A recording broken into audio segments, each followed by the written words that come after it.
अभी हाल में सभी राज्यों से कहा गया है कि उनके सालाना श्रम बजट को तब तक मंजूरी नहीं दी जाएगी जब तक कि वे लोकपालों की नियुक्ति और सोशल ऑडिट से संबंधित शर्तों को पूरा नहीं करेंगे।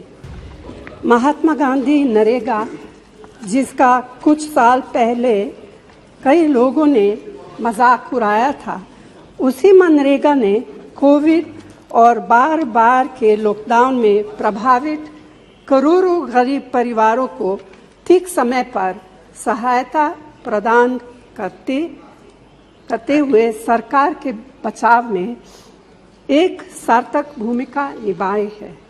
फिर भी मनरेगा के लिए आवंटित बजट में लगातार कटौती की जा रही है, जिसके कारण काम मिलने और समय पर मजदूरी के भुगतान की कानूनी गारंटी कमजोर पड़ रही है।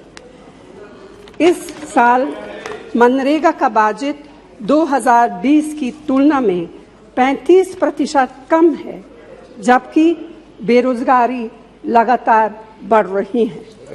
बजट में कटौती से कामगारों के भुगतान में देरी होती है, जिससे माननीय सुप्रीम कोर्ट ने फोर्स्ड लेबर माना है। इसी वर्ष 26 मार्च को सभी राज्यों ने इस योजना के तहत अपने खाते में नकारात्मक संतुलन दिखाया है, जिसमें कामगारों को भुगतान का लगभग 5,000 करोड़ रुपए बकाया है।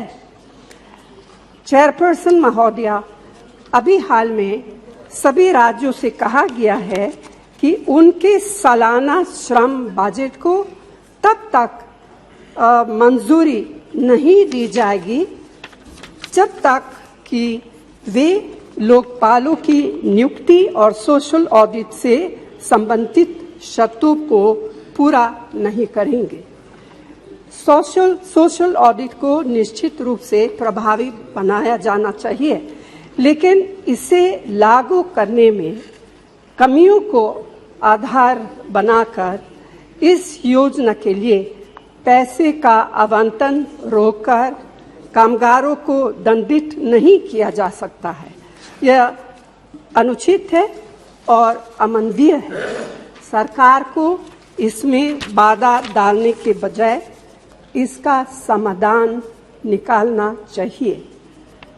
चेयरपर्सन महोदया, ग्राम सभा द्वारा सोशल ऑडिट पर कोई समझौता नहीं किया जा सकता है। इसीलिए मैं आपके माध्यम से केंद्र सरकार से आग्रह करती हूं कि पहला, मनरेगा के लिए उचित बजट का आवंटन किया जाए। दूसरा, काम के 15 दिनों के भीतर कामगारों को मजदूरी का भुगतान सुनिश्चित हो।